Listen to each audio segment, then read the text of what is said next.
अमरीकी सदर का ब्रिक्स ब्लॉक के साथ खड़े होने वाले और एंटी अमेरिकन पॉलिसीज की हिमायत करने वाले ममालिक पर 10% इजाफी टैक्स आयद करने का ऐलान। अमरीकी सदर डोनाल्ड ट्रंप ने गुज़िश्ता रोज ऐलान किया था कि अमरीका आज से दुनिया के मुख्तलिफ ममालिक को नए टैरिफ के नोटिस भेजना शुरू करेगा। अपने social media platform truth social पर अमरीकी सदर का कहना है कि वो ममालिक जो ब्रिक्स ब्लॉक के साथ खड़े हो रहे हैं या एंटी अमेरिकन पॉलिसीज की हिमायत कर रहे हैं, उन पर 10% इजाफी टैक्स आयद किया जाएगा।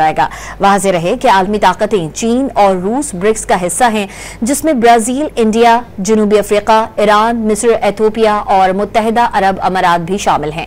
सदारती इंतखाबात से कबल मुहिम के दौरान ट्रंप ने वसी पैमाने पर टैरिफ लगाने का इंदिया दिया था, लेकिन हालिया दिनों में उन्होंने इस बारे में धमकी आमेज बयानात में इजाफा किया है। याद रहे कि ब्राजील और रूस के सरकर्दा सियासतदान तंजीम की अपनी करेंसी बनाने का मशवरा दे चुके हैं, जिसका मकसद आलमी तिजारत में अमरीकी डॉलर पर इन्हिसार कम करना है, लेकिन तंजीम के अंदर इख्तलाफात की वजह से यह मामला आगे न बढ़ सका।